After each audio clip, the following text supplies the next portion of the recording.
Hello guys, how are you? I'm Hardeep Singh. Welcome back to your own YouTube channel. IELTS updates and recent exams. For more updates related to recent IELTS exam writing test topics, listening, reading, practice test, and speaking, you got guesswork. Please, guys, participate in everyday listening and reading practice test to achieve your desired band score in your actual IELTS exam. Please hit the like and subscribe button. Press the bell icon for the upcoming notifications. Don't forget like, subscribe and share my YouTube channel and my Facebook page, IELTS updates and recent exams. Now turn to Part 1. You will hear a conversation between a tax office employee and a woman who wants to apply for a tax number.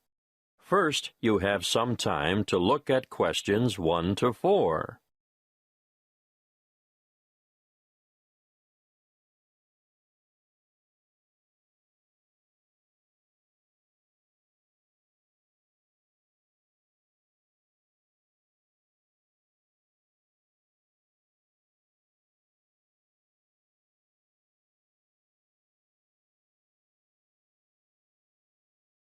Now we shall begin. You should answer the questions as you listen, because you will not hear the recording a second time. Listen carefully and answer questions 1 to 4. Good morning, tax office. How can I help you? I'd like to apply for a tax file number. Are you a citizen? No, but I'm told I still need a number. So what is your residency status? Are you a permanent migrant or perhaps a temporary visitor? Oh, I'm a permanent migrant. And you need a TFN? A what? A TFN. It stands for tax file number. Yes, what is that exactly? It's a unique number we issue to individuals and organizations to help administer tax collection and other government systems. Why do I need one? In actual fact, you don't. What do you mean? It's not compulsory, you know. But I should get one? Well, it's a good idea. Otherwise, you'll have more tax withheld from your wages or salary. In fact, you won't be eligible to participate in the PAYE, that's pay-as-you-earn system, and you couldn't apply for income support or other benefits. You wouldn't have to pay the Medicare levy, but then you wouldn't be entitled to claim Medicare benefits either. I'd better have one then. Okay. So you're currently living in this country, right? Yes. What kind of visa do you have? A working visa? Well, I did have one because after my student visa expired, I went back home and worked for a year before applying for a job here. The job turned out to be permanent and full-time, and my employers wanted me to settle here. So now I have a permanent migrant visa. Now, once you have a file number, you never need to reapply. Even if your circumstances change, for example, if you get married or decide to take an English name, they'll even use the same one when you retire and apply for a government pension. I see. Have you ever had a TFN before? No. Right. Let's get on with the application process now.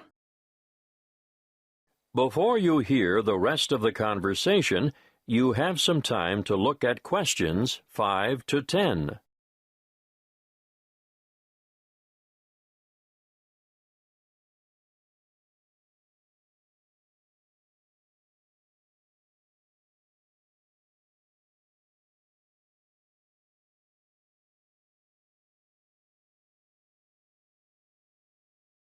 Now listen and answer questions 5 to 10. What is your passport or travel document number?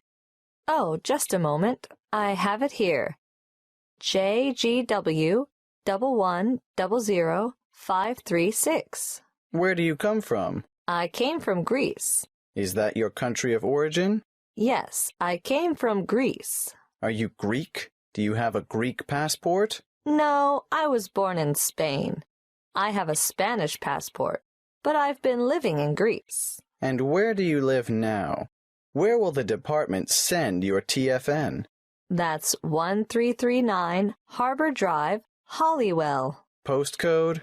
1517. Thank you. Now, what's the best way to get in touch with you? By phone, you can ring my landline number, 0955775076. I'm sorry, I haven't got a cell phone at the moment. I see. Can you give me the details of someone else we could contact if we can't get you during office hours? That would be my landlady, What's her name? Martha Pierce. Is that Pierce, P-I-E-R-C-E? No, it's P-E-A-R-C-E. And her number is? The same as the one I gave you. Yes, I've got that. Now, for some more personal details, what title do you use? Excuse me? Are you Mrs., Miss, or Ms.? I'm not married. Put me down as Miss. All right. What's your surname? Farina. What's your first name? Maria. Do you have a second or middle name? Well, two, actually. What are they? Rosa Anna. I'm guessing Farina is your maiden name, since you haven't been married. But are you known by any other names?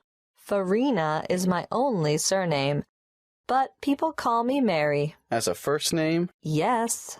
When were you born, Mary? Can you give it to me in the following order? Day, month, and year? The 15th of November, 1983. You're obviously female, so that brings me to the last question, which I don't really need to ask. What's that? Your husband's name. I don't have one. I know, so I'll just write down N.A. for not applicable. Thank you. That is the end of Part 1.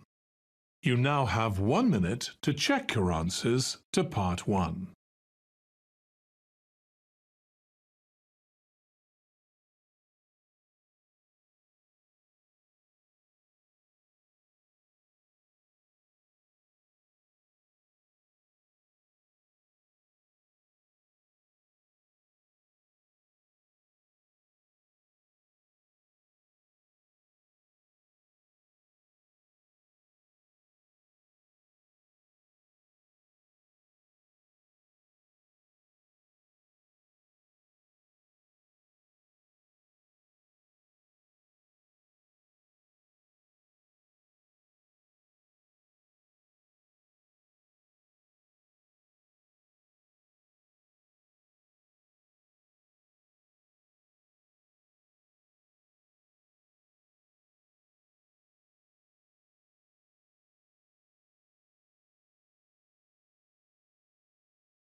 Part 2. You will hear a talk about keeping children safe on the Internet. First, you have some time to look at questions 11 to 16.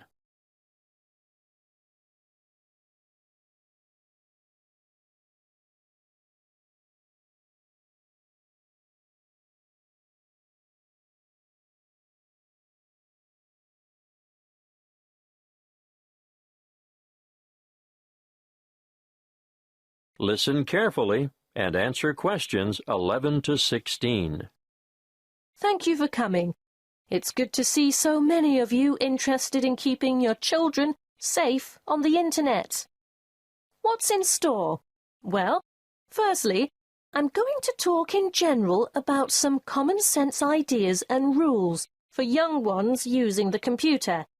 Then, I'll give you some information on free educational websites. Finally, we'll finish with question time. I'm sure most of you think that the Internet can be a frightening place in which to let your children roam loose. But let me remind you that it can also be a fountain of knowledge and education. The trick is to avoid the former and utilize the latter. There are programs available both in your local electronics supply shop and free to download that will keep your child safe to a certain degree on the World Wide Web.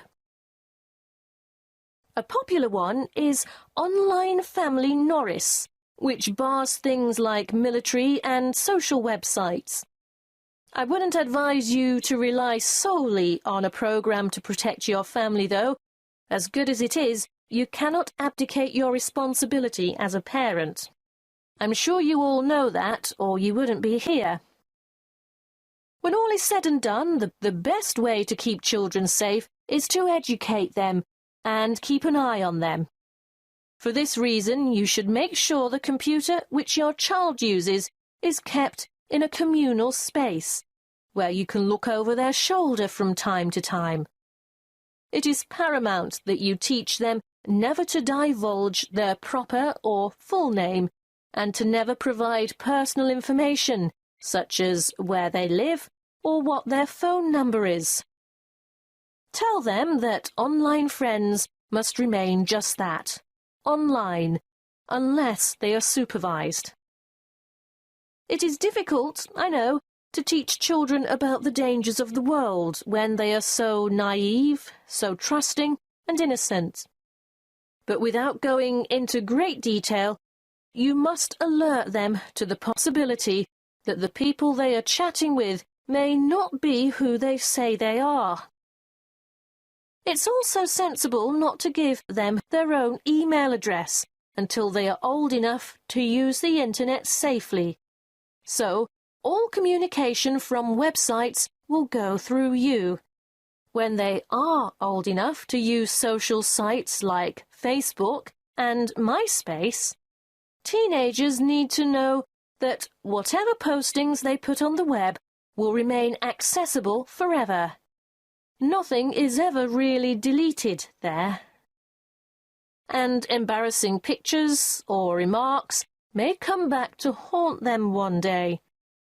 For instance, when they apply for a job, they could jeopardize their chances, as the employer or human resources staff will look on the web to find out more about their potential employee, and they may be shocked by what they find there.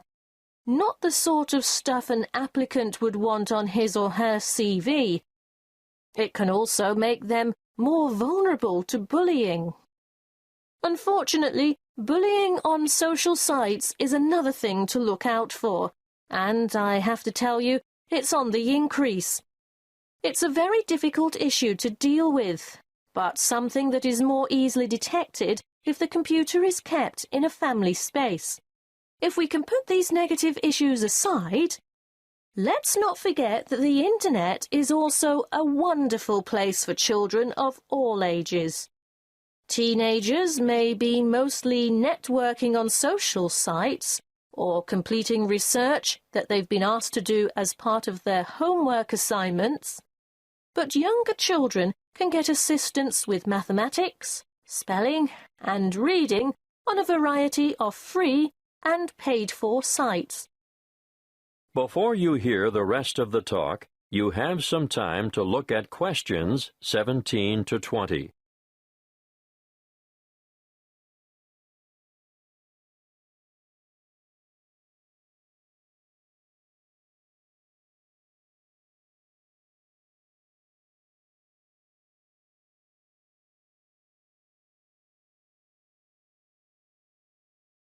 Now listen and answer questions 17 to 20. A good way for children to learn and have fun at the same time is the website mathtutor.com. They can practice mathematics on this site, no matter what their level, while they compete against other children from all over the world.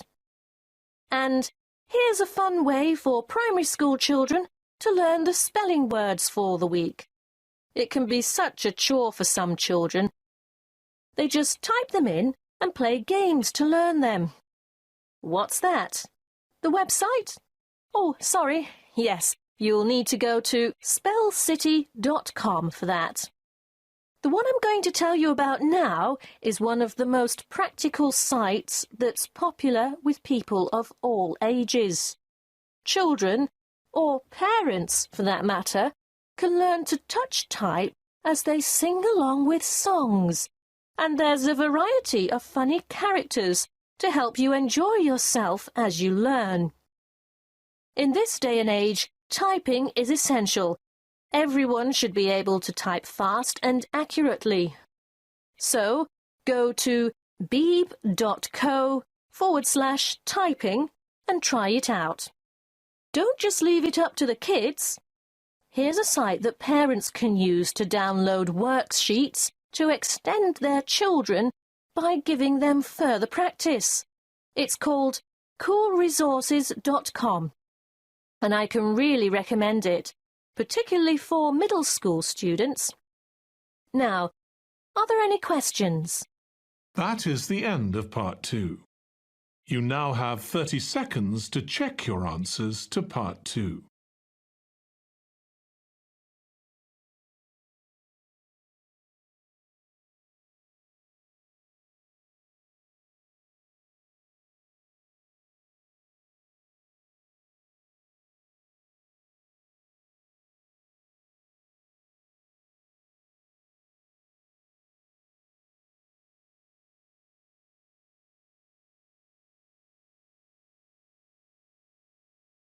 Part 3.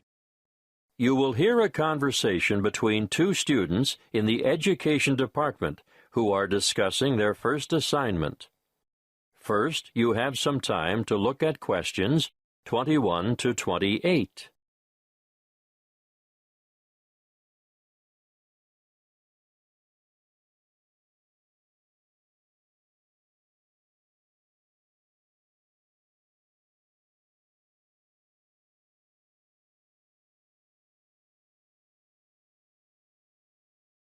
Listen carefully and answer questions 21 to 28. Hey, Ted, what are we going to do about this assignment? Well, Cleo, I think it's pretty straightforward. Oh? Yeah. The topic is why study abroad? I suggest we do a survey of international students, collate the responses, make a graph, and exhibit our findings in the form of a poster. Wow, you have given this some thought, haven't you? Of course. This is only the first assignment. There will be a lot more to come, so let's get this one out of the way quickly. Well, how do we do the survey? I think we need to find a good selection of foreign students. So, how about we go over to the English language school at lunchtime and talk to some of the students there? That's not a bad idea, but we shouldn't limit ourselves to that department. Why not? Well, think about it. They'll all give the same reason, to learn English. Of course, you're right. Well, one of us could cover the language school, and the other could go around the business school. Yes, I know there are a lot of internationals there, too, but I think a random sample from foreign students on campus might give us a better range of answers.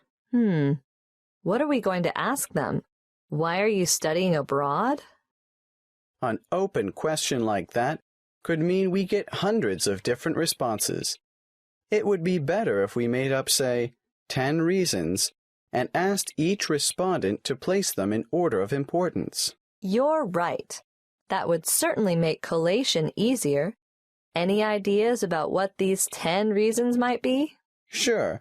I've got enough foreign friends to know quite a lot about what motivates them. Okay. Number 1 is... I think that's obvious. How about study abroad is the best way to learn a language? And number 2 is obvious as well. I know. Study abroad gives you the chance to travel. What's third? It's either culture or friendship. Okay, let's go for culture. Study abroad gives you first-hand experience of a different culture. Not just that, but it gives you new experiences as well. Not all of them are good, but it's meeting those challenges and adapting to new situations and solving problems and so on. Let's make that a separate reason. How about study abroad, will compel you to develop new skills? Sounds good. Then study abroad promotes international friendship. What are we up to now? Wait, that was number 5. Do you think learning about yourself is the same as developing new skills? No, I think it's quite different. Probably more closely related to culture. You really mean embracing new concepts and perceptions, don't you? Yes, and reconsidering one's own beliefs and values, or at least seeing them through new eyes. We could make the next one and call it something like, Study abroad provides the opportunity to learn about yourself. We ought to throw in a few about study and work, because I'm sure that rates highly with many foreign students. Of course. Study abroad gives you the opportunity to expand your academic, Academic what? Let's simplify it. Make it the opportunity to study different subjects. Yes, good. It can also enhance the value of your degree. How's that? Well, I think you can take courses you would never have had the opportunity to take on your home campus, and employers will know also that your language skills have been given quite a boost. Isn't that the same as number 7? No, I think it's a separate issue. All right, keep it. Now, I think this next one is more important. Shall I change the order? No, no need. The students are going to rank them according to their views. So what is it? Study abroad enhances employment opportunities. Ugh, why didn't I think of that? Anyway, there's one even more obvious than that. Let me guess. Study abroad broadens your mind? Exactly. Okay. Now we have 10. Let's print off 100 questionnaires and go and do the survey. Before you hear the rest of the conversation, you have some time to look at questions 29 to 30.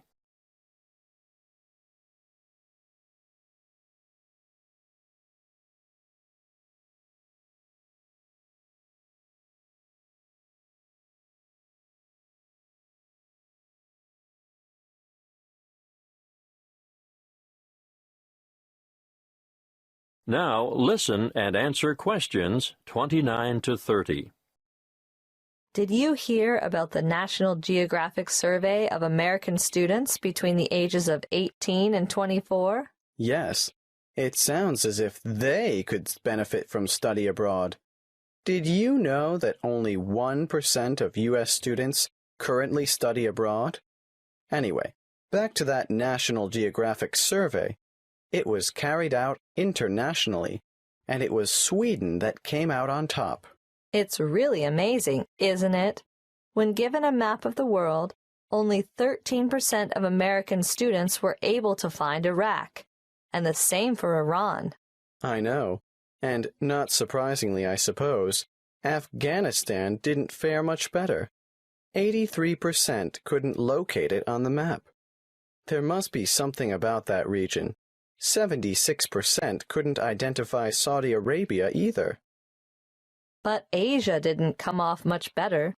Over half the students couldn't find Japan on the map. But do you know what's really incredible? Yes, I do. 11% of them couldn't even find their own country. It's no wonder the USA scored near the bottom, only 2 points above Mexico, which was ranked last. That is the end of part 3. You now have 30 seconds to check your answers to part 3.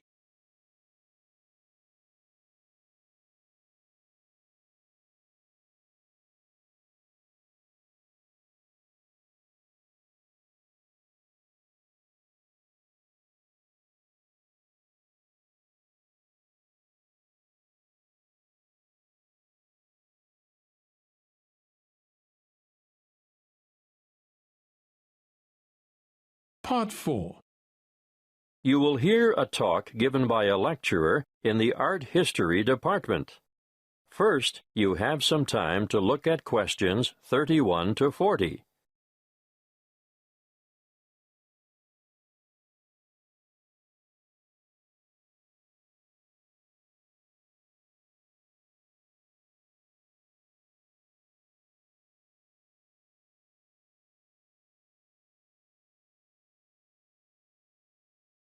Listen carefully and answer questions 31 to 40. In this lecture today, I'm going to introduce you to an American painter, Charles Willson Peale. You may be familiar with his portraits, but did you know that he never even saw a painting till he was a grown man? He was born in Maryland in 1741. His father died when he was 9, and the family struggled financially for the next few years, and Charles became a saddle-maker's apprentice. One day, he went to Norfolk for supplies, and there he saw paintings for the first time. He thought they were so bad that he felt sure he could do better, so he decided to make painting his career. In 1766, he went to London to study painting with Benjamin West. Whilst there, he painted this portrait in 1768. See Slide 1, Pitt as a Roman senator. Notice how elaborately symbolical this portrait is. The symbolism arises, of course, from Pitt's famous speech to the British Parliament, where he draws an analogy between the ancient Roman Senate's view of a barbaric Britain and the prevailing European view of the time of a barbaric African continent fueling the slavery trade. Perhaps you didn't know that the Romans used Britons as slaves. But I digress. Back to Peale. He returned to America and in 1772 painted the first ever portrait of George Washington. See Slide 2. In 1773, he painted a group portrait of himself, his wife, mother, brothers, sister, his old nurse, and an unidentified baby. Just look at the slide. This painting is simply called the Peale family, and you can almost feel the exuberance of the family and their warmth towards one another. He enjoyed great success as a portraitist prior to the Revolution, and served with distinction in the Revolution. During this time, he became friends with George Washington, Benjamin Franklin, and Thomas Jefferson. After the war, he continued to paint, and when his wife died in the 1790s, as a result of her 11th pregnancy, he remarried. He had 17 children in all, naming the sons after famous painters or scientists. Although perhaps best known for his portraits of famous people, Peale liked novelty. Look at this slide of his 2 sons, Raphael and Titian, life-size, climbing a narrow stairway. This painting, The Staircase Group, 1795, was exhibited in a doorway as a trompe-l'oeil, and it is said that it did, in fact, fool the eye of George Washington. Even as far back as 1772, we can see his desire for difference in Rachel weeping. It's a rather macabre portrait of his first wife crying over the death of one of their children, their daughter Margaret. I'd like to show you one more slide to demonstrate his innovative approach. This is a portrait of his brother, James, sitting at his desk at night, with only his face illuminated by a lamp. This was painted much later than the others, in 1822. You know, Peale believed anyone could learn to paint, and he taught painting to his brothers, sisters, sons, daughters, nephews, nieces, and other relatives. 4 of his sons, Titian, Rubens, Rembrandt, and Raphael, became painters, as did his brother James. Before I finish, I'd like to tell you a bit more about Peale. He was active in politics for several years, and throughout his life, he maintained a lively interest in many branches of science. He was also an inventor who gained patents for a fireplace, porcelain false teeth, and a new kind of wooden bridge. He collaborated with Thomas Jefferson on what was known as the polygraph, a kind of portable writing desk. But it wasn't any ordinary desk. This one could make several copies of a manuscript at once. He also wrote papers on a wide variety of subjects, from hygiene to engineering. Oh, and he also tried his hand at inventing a fairly primitive but innovative motion picture technique, new types of eyeglasses, and a velocipede, which is a precursor to the bicycle. Now, some of the original velocipedes had pedals and some didn't. You sort of scooted along on them using your feet. Unfortunately, I can't remember which type it was that Peale worked on. He's also remembered for his work as a naturalist. He established the first scientific museum in America, and he even invented his own system of taxidermy. For those of you who aren't sure what taxidermy is, it's the art of preparing, stuffing, and presenting dead animals so that they appear lifelike. He was also well ahead of his time in that he placed his animals in a simulated natural environment. His most magnificent exhibit, however, was the complete skeleton of an extinct mammal known as a mastodon, which he helped excavate. The event was memorialized in his extraordinary painting, The Exhuming of the Mastodon. That is the end of part 4. You would now have 10 minutes to transfer your answers to the answer sheet. So guys, don't forget like, subscribe and share my YouTube channel and my Facebook page. IELTS updates and recent exams. For more updates related to recent IELTS exam writing test topics, listening, reading, practice test and speaking, you got guesswork. Please guys, participate in everyday new IELTS listening and reading practice tests to achieve your desired band score in your actual IELTS exam. For more IELTS material, visit my official website www.ieltsupdatesandrecentexams.com. The link is given below in the description. If you need PDF files of latest IELTS material, then please join my Telegram channel. So guys, please write your score below the comment section. Again, thanks for listening. God bless you all guys. Stay tuned, stay safe.